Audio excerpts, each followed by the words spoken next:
Assalamualaikum warahmatullahi wabarakatuh, anak-anakku. Bertemu kembali dengan Ibu ya. Itu udah pertemuan keberapa sekarang? Pertemuan yang ketiga. Oke. Tetap semangat ya, tetap sehat dan tetap ceria. Oke. Tetap sehat ya. Oke. Nah, setelah pertemuan pertama dan kedua, kalian sudah lebih mengenal tentang reproduksi pada tubuh kita sendiri ya. Oke, kalian lebih mengenal itu sekarang daripada yang sebelumnya. Coba ingat-ingat pertemuan kemarin. Masih ingat ini? Apa ini? Iya, proses pembelahan pada peristiwa spermatogenesis dan oogenesis. Ini di testis, ini di ovarium. Hasilnya 4 sel aktif, di sini hasilnya 1 sel aktif. Ingat ya? Oke. Kemudian pas yang kemarin pertemuan kedua, masih ingat ini? Siklus menstruasi ya. Bagaimana siklus menstruasi terjadi? Ya. Hormon apa yang berperan nih saat sel telur keluar? Masih ingat? Apa yang sangat tinggi? Adanya hormon LH.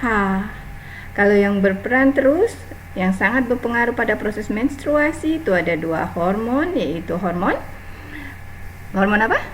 Progesteron dan estrogen. Yang kuning, yang ini ya, kuning, kemudian sama yang biru. Kalau lagi mensnya, wah ini sangat rendah komposisinya ya. Oke. Inilah komposisi hormon yang terjadi pada saat siklus menstruasi. Jadi yang mempengaruhi adalah keempat hormon ini, maka proses siklus menstruasi ini berjalan dengan baik ya. Oke, masih ingat ya tugasnya? Masih ada yang belum mengumpulkan? Nah, oke, selesaikan ya. Kenapa sih Bu sekarang setiap pertemuan ada tugas? Sekarang kita bertemu 2 jam pelajaran. Biasanya kita bertemu berapa? 40 kali 2, 80 menit. Sekarang paling Ibu hanya ketemu 30 menit, bahkan kurang. Maka sisanya yang 50 menit adalah kalian mengerjakan tugas-tugasnya ya, mengerjakan tugas-tugasnya. Boleh sendiri, boleh diskusi ya dengan teman, bisa lewat WA dan lain sebagainya. Baiklah Nak, kita lanjutkan. Pada pertemuan ketiga ini kita akan tetap membahas sistem reproduksi pada manusia bagian yang ketiga. Apa itu? Tentunya ini yang nanti kita akan bicarakan. Ya. Materinya apa aja? Materinya adalah ini. Oke. Pada pertemuan ini kita akan bahas mengenai fertilisasi dan penyakit pada sistem reproduksi dan upaya penanggulangannya. Ini kurang P ya. Oke ya. Fertilisasi itu apa? Tadi kita bicarakan dari yang pertama, yaitu fertilisasi. Kenapa kalian mulai ada dulunya? Kenapa makhluk hidup mulai ada? Tentunya setelah ada pernikahan ya. Setelah pernikahan ada proses satu fertilisasi. Apa itu fertilisasi? Ayo apa itu? Kita lihat di sini. Apa itu? Wow, gitu ya. Gambar apa itu Bu? Kok kayak matahari apa kayak bulan itu ya? Bukan sayang. Ini adalah awal mula proses fertilisasi. Ya, yang besar ini adalah sel telur. Yang kayak kecebong ini tapi ekornya panjang, ini adalah sperma. Kemarin kita sudah bicara spermatogenesis. Nah, ini hasilnya. Ya. Dibutuhkan lebih dari 200.000 sperma untuk bisa membuahi 1 sel telur. Wah. Maka kalian semua di sini adalah seorang juara. Jadi kalian semua adalah juara ya. Dari sekian ratus ribu sperma nanti hanya 1 yang berhasil membuahi sel telur. Jadi kalian sudah menyingkirkan berapa ratus ribu? 199.000 sperma yang lain. rajin, kalian juara. Makanya kalian harus selalu ceria, selalu optimis, dan selalu yang pasti bersyukur. Kalau kalian selalu bersyukur pada Allah, pasti kalian akan selalu optimis. Ingat, kalian adalah juara. Menyisihkan 199.000. Oke? Nah, jadi ini proses sel telur yang sedang dikerumuni oleh sel sperma, ya. Nah, gambarannya kurang lebih seperti itu, Nak. Nah, seperti apa sih proses fertilisasi? Jadi, kalau tadi nanti kalian apa sih fertilisasi? Ya, masih bisa nih jawab di sini nanti, ya. Oke. Jadi, ceritanya nih, dari sekian banyak, ya. Dari sekian banyak sperma yang masuk ke dalam tubuh, maka terjadilah persaingan. Nah, kenapa sperma kemarin perlu bekal, ya? Jadi 3 kelenjar yang memberi bekal mereka supaya apa? Mereka bisa memiliki kecepatan yang bagus, bersaing untuk bisa mendapatkan si sel telur nih, idolanya nih. Idolanya, ya, sel telurnya. Nah, apabila sudah 1 sel sperma masuk, maka ini kan kayak bersinar gitu ya, cereng gitu ya. Udah nanti dengan sendirinya, kalau nanti sudah masuk, ini belum ya, ini masih baru, ini lapisan luar dari sel telur. Nah, ini nih lapisan luar sel. Jadi sel telur itu bentuknya seperti ini, sayang. Ya, kurang lebih seperti ini. Jadi ada folikel-folikel di sini, folikel-folikel sel sebagai pelindungnya, ya. Ini banyak. Nah, ini yang bisa meluruhkan ini butuh ribuan, puluhan ribu sperma untuk menghancurkan lapisan yang ini, gitu.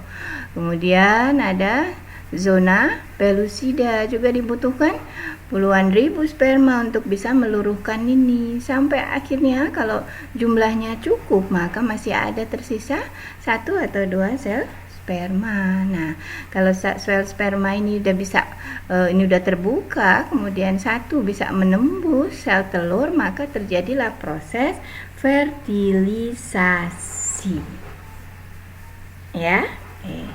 Jadi ini awalnya begini, belum antem ngeluruhin ini, belum antem lagi ngeluruhin ini, gitu ya. Nah, ini adalah masih folikel dari sel telur, ya. Jadi ada lapisan korona kayak matahari, ada lapisan koronanya juga sel telur kita, ya, lapisan luar. Nah, bagaimana cara penetrasinya? Kurang lebih seperti ini, Nak. Nah, ini proses fertilisasi nih. Koronanya ditembus. Nah, untuk bisa meluruhkan dinding ini butuh banyak sperma. Oke? Nah, ini adalah proses fertilisasi. Tadi Ibu katakan kalian adalah juara, sang juara. Oke. Selanjutnya, bagaimana terjadinya atau apa setelah terjadi fertilisasi? Apa yang terjadi? Jadi ini ceritanya tadi sel telur yang masih ada zona pellucida, kemudian masih dikerumbuti oleh sel sperma, ya. Nah, setelah terjadinya peleburan nih ceritanya, inti spermanya nanti bertemu dengan inti sel telur, terjadilah ini yang disebut dengan zigot, ya. Ini disebut dengan zigot. Nah, nanti atau ibu menyingkir aja ya biar kelihatan jelas. Jadi setelah terbentuk zigot, nah ini zigot berarti perpaduan 2 buah sel, yaitu inti sel telur, ovum, dan inti sel sperma, ya. Di sini zigot itu sifatnya sudah diploid, 2N. Karena spermanya haploid N, dan yang ovumnya juga haploid N. Begitu bertemu, gabung menjadi satu membentuk zigot, maka zigotnya sifatnya menjadi 2N. Itulah kenapa ada proses pembelahan meiosis pada organ reproduksi, supaya mempertahankan jenisnya. Nih kalau udah jadi zigot, udah sama. Tapi kalau tidak ada, apa yang terjadi? Dari sel telurnya bawa 2N, dari spermanya bawa 2N, maka zigotnya 4N. Nah, makhluk apakah yang muncul? Nah, itu dia. Maka tidak menjadi manusia, ya. Nah, kalau ada kelainan-kelainan gambar-gambar kalian temukan di media sosial, oh ada manusia berbentuk begini, lahirin bentuk begini dan lain sebagainya, pasti auzubillahi min dzalik ya. Astagfirullahaladzim, pasti ada kesalahan pada saat proses yang kemarin kita pelajari, spermatogenesis dan oogenesis, ya. Maka begitu jadi atau terbentuk, nah spermanya ternyata sperma yang tidak normal, maka individu zigot yang terbentuk juga menjadi tidak normal, ya, bentuknya menjadi tidak jelas, manusia apa bukan, gitu ya. Nah, setelah terjadi zigot, nah jadi fertilisasi adalah proses bertemunya sel telur dengan sel sperma, bergabungnya inti sel telur dengan inti sel sperma. Bergabung, itulah yang disebut dengan fertilisasi sampai menghasilkan zigot. Lalu zigot ini ngapain? Nah, setelah terbentuk zigot, maka satu sel ini akan membelah menjadi dua. Terjadi proses pembelahan. Ini menjadi dua. Ini proses pembelahannya, gitu. Sama ya kayak pembelahan mitosis. Ini udah mitosis nih pembelahannya. Satu sel mau menjadi dua. Ini pada fase apa yo? Ini masih ingat? Ini membentuk kromosomnya berada di tengah-tengah. Apa kemarin? Fase pembelahan? Ayo fase pembelahan dilihat lagi. Metafase, ya. Oke. Sampai kemudian dia menjadi dua sel, ya, terus berkembang. Nah, kita lihat ini. Nah, dari 2 sel menjadi banyak 8 sel, ya, 2, 4, 8 gitu ya. Dari 8 menjadi banyak, masih terus mengalami pembelahan, ya, bentuknya menjadi seperti ini. Nah, ini fasenya namanya fase blastola. Jadi pembelahan zigot, dari zigot menjadi fase yang pertama adalah blastula, seperti ini. Nah, kalau kita potong, kita belah, maka hasilnya seperti ini. Jadi di tengahnya seperti ada rongga berisi cairan, ya, namanya blastosol, maka tahapnya namanya blastula, ya. Ini blastosit atau blastosol, ya. Oke. Kemudian ini masih membelah lagi, tapi pembelahannya mulai tidak sama, mulai tidak seimbang, ya, sehingga akan terbentuk sel-sel yang besarnya juga berbeda. Nah, ini sampai kemudian terjadilah rongga yang seperti ini. Nah, ini ada sel-sel yang lebih kecil, sel-sel yang besar. Terakhir akan terbentuk seperti ini. Nah, blastosolnya masih tetap ada ini, ya. Nah, tapi sudah berlekuk, ya.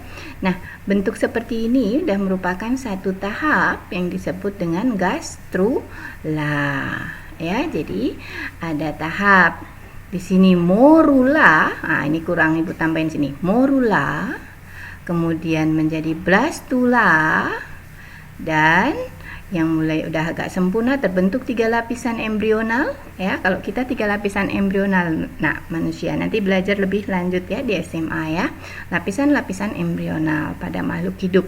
Nah, kita termasuk membentuk 3 lapisan. Nih, gastrula. Ingat, morula, blastula, dan gastrula, ya.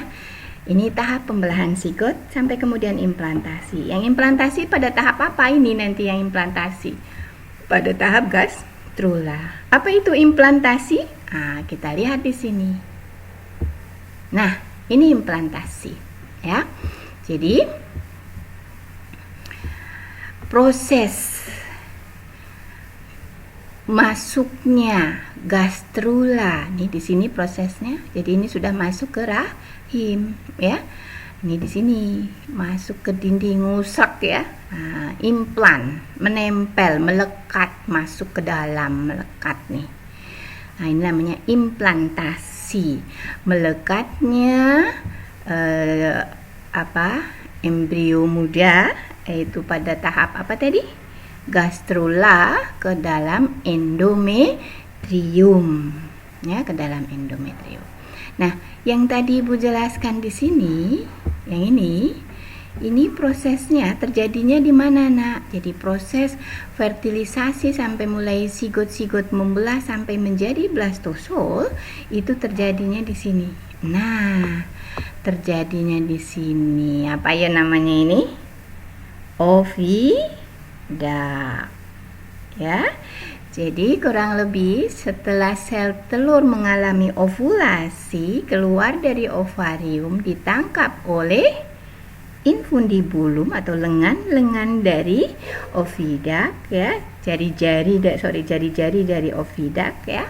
Nah, ditangkap oleh infundibulum. Ini butuh waktu kurang lebih 1 jam. Nah, kemudian sel telur ini akan berjalan batasnya 1 minggu, di sini 1 minggu saja, ya. Nah, pada saat 1 minggu ini ada sperma yang masuk, nyerbu ke sini. Gerak spermanya adalah gerak kemotaksis. Nah, nanti kita belajar kelas 2 kemarin sudah belajar tentang gerak pada makhluk hidup, ada yang dikenal dengan nama kemotaksis, ya. Gerak berpindahnya sel ke tempat yang dituju karena ada senyawa kimia yang merangsang dia untuk bergerak ke sana. Maka geraknya gerak kemotaksis. Kelas 8 kemarin sudah, ya. Oke, nih. Ini gerak kemotaksis dari sperma masuk ke sini. Jadi tahu kalau sel telurnya ada di sini, ya, ada rangsang kimia yang dikeluarkan sel telur. Nah, setelah terjadi pembuahan di sini selama seminggu, kemudian membelah sampai kemudian menjadi blastosit, barulah melekat atau implan ke dalam dinding uterus. Cukup paham, ya? Jadi dulu kalian itu hanya satu sel kecil sekali, ya. Tiba-tiba sekarang sudah menjadi besar. Allahu Akbar, subhanallah, itu, ya. Nah, maka kalian bersyukur sekali, ya. Nah, kalau kalian tidak bersyukur, kalau kalian merasa rendah diri hanya karena aduh Bu, kulit saya lebih gelap dibanding teman saya, gitu, ya. Wah, meratapi gitu. Cemen itu, ya. Kalian tadi sudah mengalahkan berapa? 199 sperma, sudah menjadi seorang juara. Kemudian dari yang menjadi satu sel sudah menjadi kalian, sudah menjadi individu yang sempurna. Itu butuh suatu proses yang luar biasa. Kebesaran Allah itu, kebesaran Allah yang luar biasa. Maka kalau kalian merasa rendah diri, berarti kalian tidak mensyukuri kebesaran Allah yang diberikan kepada kita. Kayak ibu nih, ibu bersyukur banget, bersyukur banget gitu, punya hidung, punya mata 2 gitu, ya, bisa bergerak merdeka dan lain sebagainya, ya. Jadi kita harus tetap ceria. Kalau orang yang ceria berarti orang yang selalu bersyukur, seperti itu, ya. Oke. Ini proses implantasinya. Nah, setelah implantasi, maka apa yang terjadi? Maka sikut yang sudah menjadi tahap apa tadi? Gastrula. Nah, gastrula itu akan berkembang gitu, ya. Inilah kita lihat perkembangan dari kita di dalam rahim uterus ibu, ya. Subhanallah banget itu, coba bayangin. Dari yang tadinya kecil, yang tadi itu yang bentuknya masih belum jelas, ya, gastrula, kemudian menjadi bentuk seperti ini, ya. Ini usia 1 bulan. Ini ibunya ceritanya. Kemudian usia 2 bulan berkembang lagi. Kayak apa ini, kepalanya gede, ya. Masih dulu lucu tuh kalian bentuknya tuh. Maka bersyukur sekarang menjadi bentuk yang sempurna begini, ya. Nah, kemudian usia 3 bulan, 4 bulan, 5 bulan sudah mulai kepalanya ada di bawah. Tapi ini cuma uji coba. 5 bulan ya bisa muter-muter aja dia. Nanti begitu mendekati masa akhir, barulah ini kepala posisinya ada di bawah, ya. Kalau posisinya masih seperti ini, nanti dikenal dengan nama bayi dengan kelahiran sungsang, ya. Nah, ini biasanya butuh luar biasa ini perjuangan ibu kalau sampai sungsang begini ya. Jadi kalau kepala dulu itu kelahirannya jauh lebih mudah. Nah, ini semuanya terdiri dari waktu kelas 8 belajar tulang rawan. Ya, kalau ini tulang keras gimana mau nyodok ke sini coba? Wah, ibunya sakit banget ya sayang ya. Subhanallah, menjadi seperti ini ya, luar biasa. Nah, kenapa ibu-ibu itu kalau lagi hamil suka gampang marah-marah ya? Coba bayangin aja nih, dari yang kecil kemudian nih udah kalau sudah sampai usia ini apa yang terjadi? Ini usus ketekan ke atas ya, kemudian yang usus besarnya ketekan ke belakang, tulang punggung agak ketekan, rasanya nggak karu-karuan ya. Makanya kalau kalian mau punya adik, ibu ini sedang hamil, harus ikut menjaga tingkat emosi dan juga kesehatan ibu ya. Bayangin aja tuh lah, sampai gede, apalagi kalau sudah sampai 4 kilo, ada yang kelahiran 4 kilo, wah ini ngedesak ke sono, ngedesak ke sini. Itu pasti nggak karu-karuan kayak kalian sekarang. Coba perut kalau ditekan kayak apa rasanya. Nah, inilah yang terjadi ya. Makanya kalian harus menghormati ibumu walaupun ibumu cerewet ya. Cerewet tandanya sayang. Atau kalian mau didiemin aja sama ibu kalian ya. Mau nggak dicuekin gitu. Nah, jadi kalian harus menyayangi ibu kalian. Nih kalian berada kurang lebih 9 bulan 10 hari ada di kandungan ibu ya. Tuh, luar biasa ya perjuangan dari seorang ibu. Makanya betul-betul kalian harus menyayangi ibu kalian, menghormati ibu kalian ya. Jangan grundel. Walaupun ibumu bawel ya, kalau ibu-ibu nggak bawel repot gitu malah ya. Coba kalian, kalau ibu kalian nggak bawel, kalian nggak bangun-bangun, ibunya nggak bangunin lagi, akhirnya kesiangan ya kan. Nah, bersyukur. Kalau dibawelin, tetap aja diberi makanan ya, tetap dimasakin ya. Minta uang saku, kalau ibu ada uangnya dikasih juga gitu ya.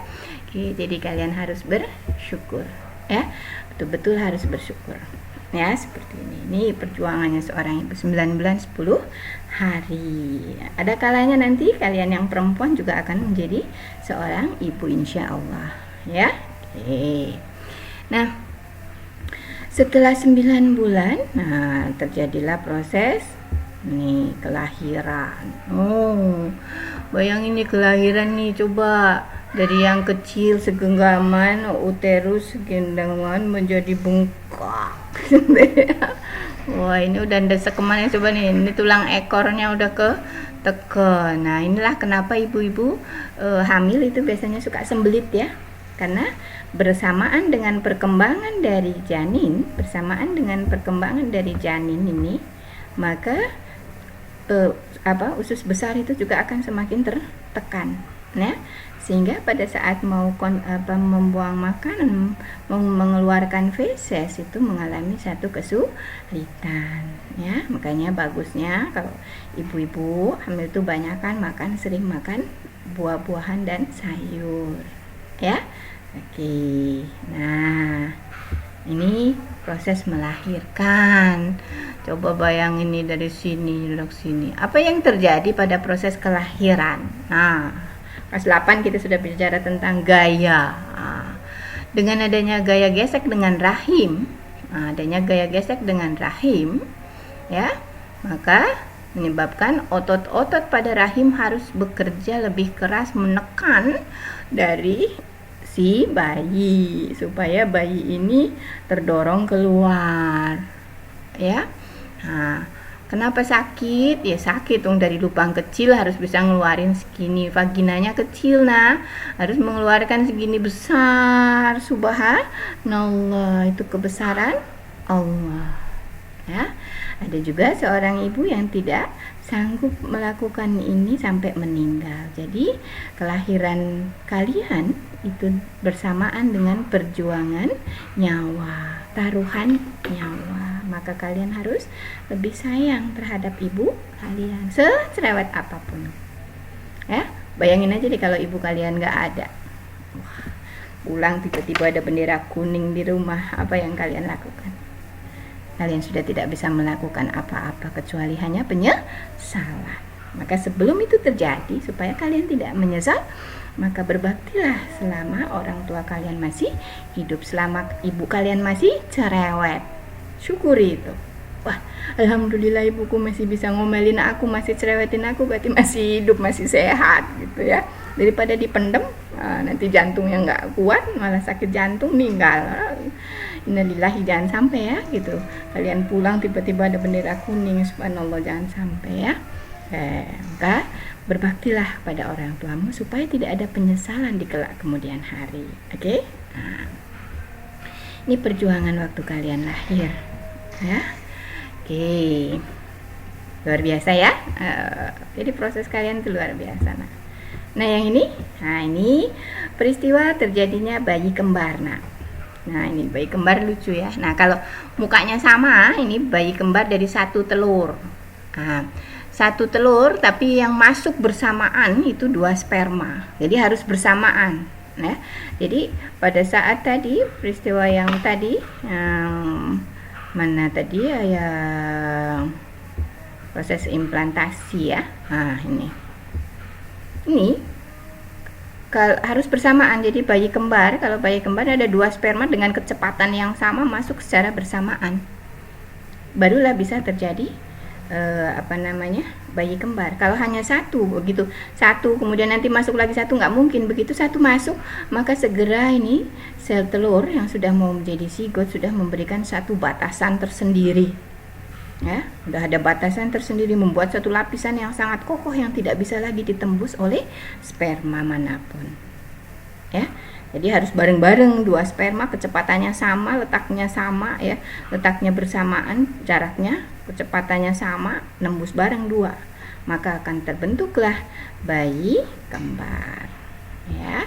Jadi ada bayi kembar, satu sel telur, ini bentuknya nanti menjadi sangat mirip. Tapi ada bayi kembar yang berasal dari 2 sel telur dibuahi oleh masing-masing satu sperma. Nah, biasanya ini jenis kelaminnya juga suka berbeda. Jenis kelaminnya berbeda, kulitnya juga berbeda, mukanya juga berbeda. Bisa seperti itu, atau jenis kelaminnya sama tapi fisiknya berbeda. Nah, itu berarti kembar tapi berasal dari telur yang berbeda dan spermanya masing-masing membuahi satu sel telur. Jadi, ada seorang wanita yang setiap bulannya bisa menghasilkan lebih dari satu sel telur dari ovariumnya. Mungkin dari ovarium kanan 1, ovarium kiri 1, atau hanya salah satu ovarium kanannya saja menghasilkan 2 sel telur yang matang. Pas ada jumlah sperma yang mencukupi sehingga dua-duanya bisa dibuahi, maka terbentuklah kembar tapi bukan kembar identik ya, berbeda. Kalau ini kembar identik ya. Ini proses terbentuknya bayi kembar. Adakah di antara kalian yang kembar? Punya saudara kembar? Oke. Nah, Nana, untuk pertemuan kali ini kita bahas sampai di sini saja dulu ya. Untuk pertemuan berikutnya nanti kita bahas mengenai penyakit-penyakit ya. Oke. Nah, ini waktunya kalian diskusi. Apa yang harus kalian diskusikan? Nih. Nih yang harus kalian diskusikan ini sayang. 1. Mengapa cairan ketuban? Baca sendiri, oke? Kemudian yang kedua, dari manakah janin bayi mendapatkan makanan? Yang ketiga,